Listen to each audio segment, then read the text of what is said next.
Baik, sekarang kita bahas soal nomor 6. Oke, saya besarkan dulu. Nah, ya. Nomor 6 itu kita disuruh memilih saham untuk investasi itu yang mana yang paling bagus ya. Nah, soalnya diketahui harga saham ABC, DF, dan XYZ. Oke, dari Januari 2021 sampai Desember 2021.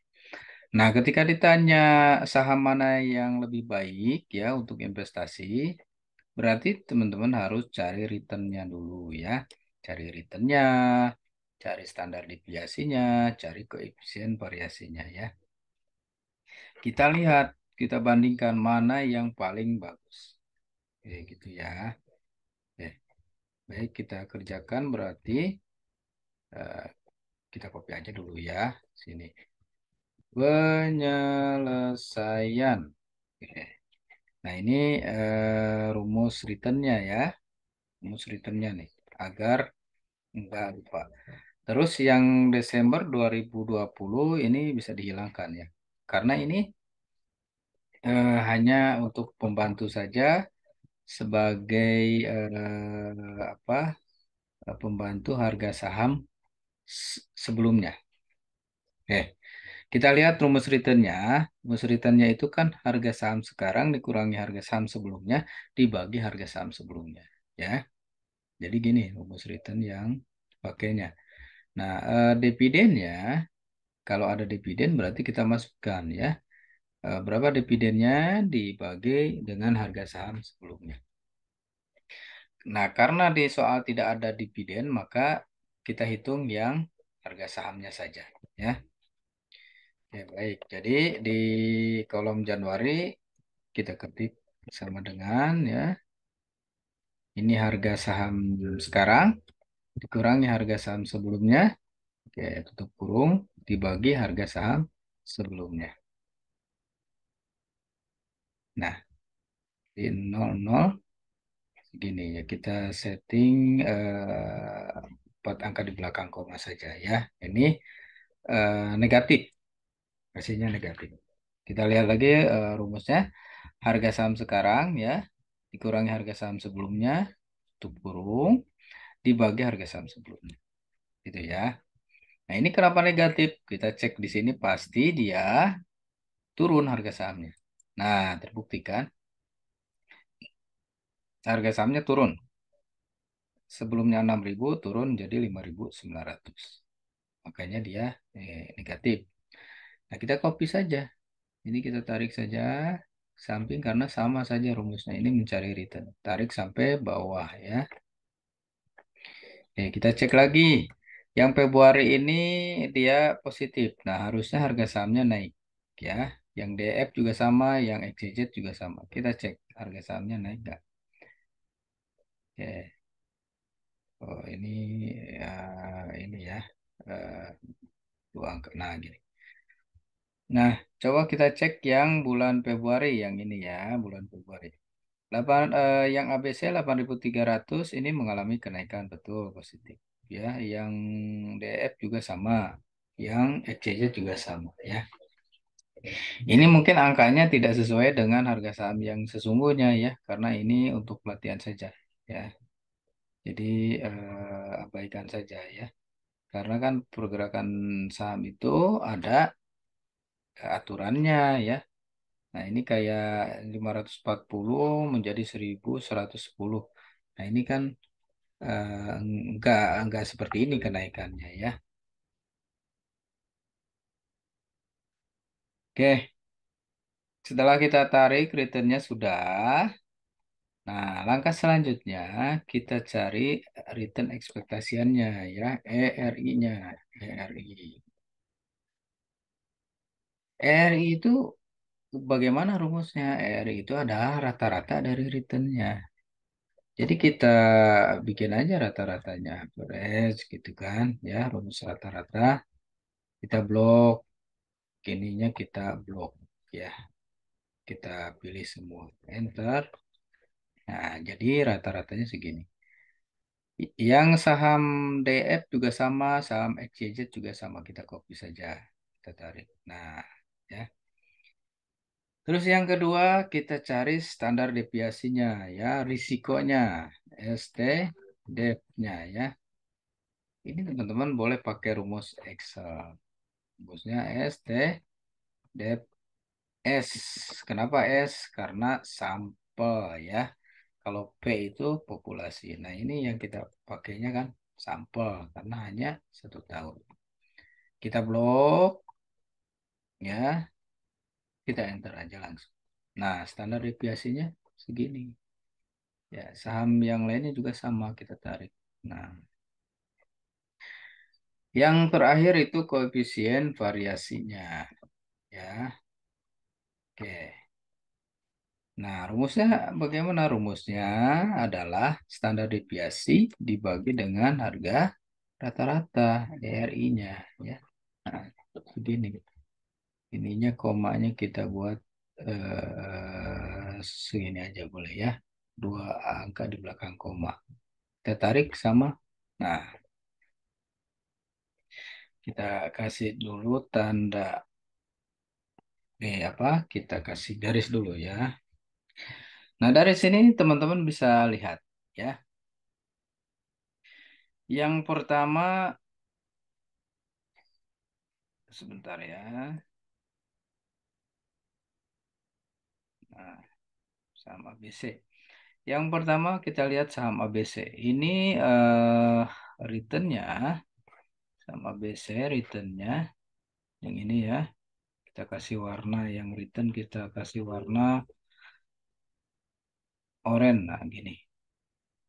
Yang ABC returnnya itu 0,1726 atau 17,26% ya. Yang DF returnnya 0,59 atau 59%. Yang XYZ 0,20 ya atau 20%. Nah, teman-teman bisa bisa bandingkan sendiri yang paling gede mana returnnya. Ya. Yang paling gede sudah pasti DF. Ya, returnnya dalam setahun 59%. Ya, gede kan? Nah, itu berarti kita pilih, oh ya udah, ya, ininya kita pilih yang kita pilih yang kasih warna hijau ya. Kita pilih yang DF berarti returnnya. Yang standar deviasinya, standar deviasi itu semakin kecil semakin bagus resikonya ya. Jadi standar deviasi itu adalah tingkat polaritas. Kita lihat standar deviasinya di sini yang paling kecil adalah ABC. Oh, berarti kita pilih yang ABC ya. 0,43. Kalau DF tuh gede 1,53 ya. Jadi agak lebih fluktuatif dibanding ABC. Yang XYZ ya lebih gede dari ABC juga ya. Berarti yang paling fluktuatif DF. Nah, kalau STDF itu kan kita cari yang nih fluktuasinya kecil. Kita cari fluktuasinya yang kecil. Berarti yang ABC. Oke, kita pilih ABC berarti. Yang terakhir, koefisien variasi. Nah, koefisien variasi ini apa catatannya sama, kita pilih yang paling kecil ya.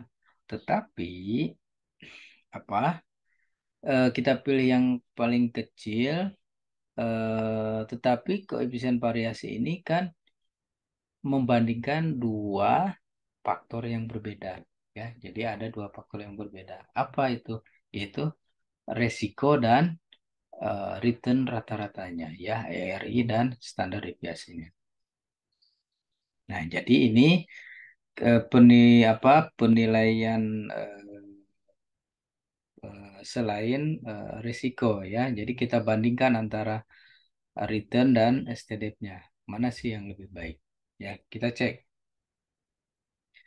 Nah, di sini yang paling kecil ya adalah BC. Berarti ini paling bagus kalau kecil ya. Yang DF 2,6. Nah, ini agak beda tipis dengan ABC ya.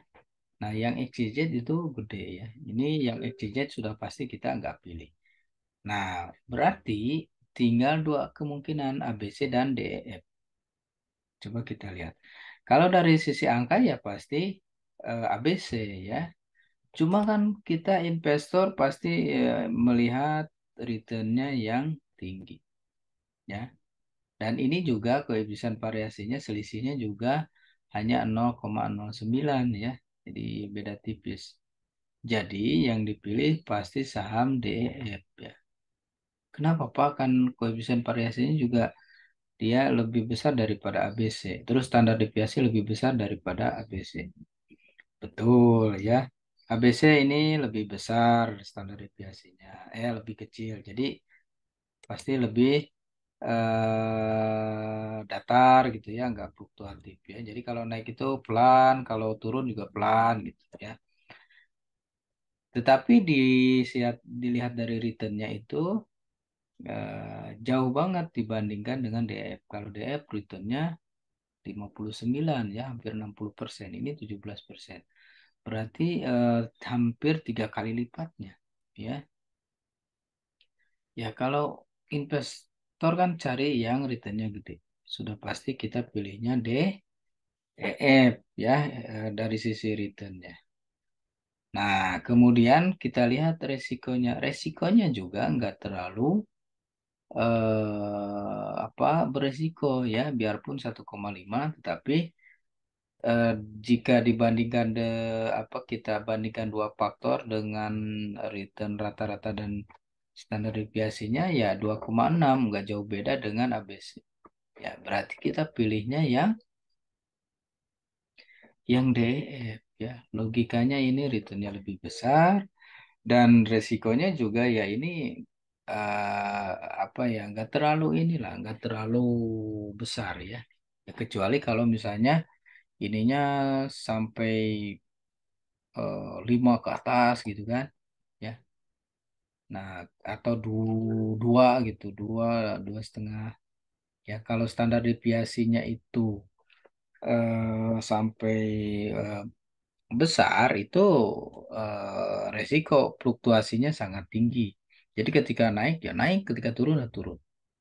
Jadi itu harus dihindari. Tapi ini 1,5 itu ya em, apa namanya ya nggak terlalu fluktuatif lah ya. Mendekati satu itu berarti angkanya aman ya. Ya lebih bagus memang di bawah satu. Cuma kan kita lihat returnnya ya. Kita lihat returnnya. Kalau returnnya kecil juga ngapain ya. Kalau di bawah eh, satu pun kan returnnya kecil ya mendingan yang besar ya. Kalau kita lihat koefisien variasinya juga angkanya juga nggak terlalu besar ya. Nggak terlalu besar ini. Jadi kita pilih yang DF ya. Ini lebih lebih aman kalau lebih menguntungkan dan resikonya juga nggak terlalu besar nih ya 1,5 dan 2,6 itu nggak terlalu besar.